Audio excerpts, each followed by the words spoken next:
Avec la révélation de l'Église, le corps, une chose devint très réelle pour nous.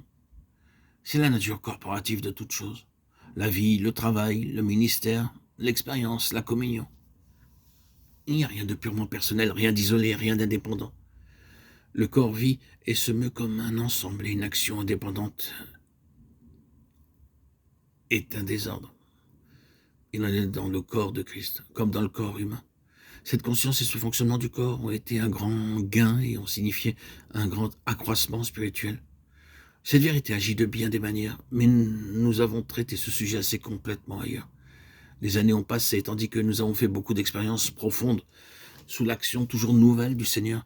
Nous pensons pouvoir terminer cette étude en rappelant deux d'entre elles. Il y a une révélation toujours grandissante de la plénitude de Christ.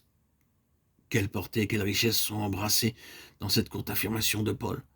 Réunir en un toutes choses dans le Christ, Éphésiens 1:10. Toutes choses dans le Christ. Et puis cette autre affirmation importante. Et l'a donné pour être chef sur toutes choses à l'assemblée, qui est son corps, la plénitude de celui qui remplit tout en tous, Éphésiens 1:22-23. Il faudra toute l'éternité pour révéler tout ce que cela contient. Le Seigneur a dans son cœur la volonté de le réaliser dès maintenant dans les membres de son corps, d'une manière aussi complète que possible. C'est cela la passion et le travail de Paul. Et c'est devenu notre travail et notre passion.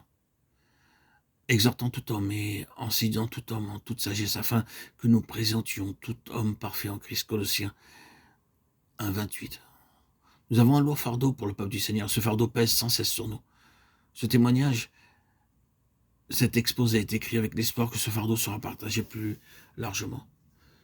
Avec la révélation double de la croix et de l'Église, et par sa puissance et son effet spirituel correspondant. Une quantité de choses regardées jadis comme essentielles ou importantes tombèrent tout simplement comme n'ayant plus aucune valeur. Il devint alors facile d'ajuster beaucoup de choses et de faire des transformations qui auraient autrefois soulevé de graves questions et rencontré un refus. Nous découvrîmes que la croix, rendue efficace intérieurement, et une acceptation vivante de la souveraineté suprême de Christ, jointe à la conception divine de l'Église, le corps, rendait toutes choses possibles.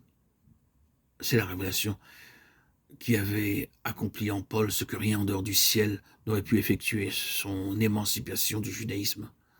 Ce que nous sommes arrivés à voir, c'est que les pensées, les intentions et les voies véritables de Dieu ne peuvent être saisies que par des croyants réellement crucifiés et ressuscités. Il est de peu d'utilité de présenter les choses divines à des croyants qui n'ont pas expérimenté la crucifixion. C'est pourquoi il faut annoncer la croix, même à des chrétiens non crucifiés. Pour nous, c'est ce que nous eûmes à faire durant de bonnes années avant de pouvoir et de voir des signes réels d'un mouvement spirituel. Alors, lorsque la croix fut comprise, lorsque la croix fut acceptée, les changements furent étonnants.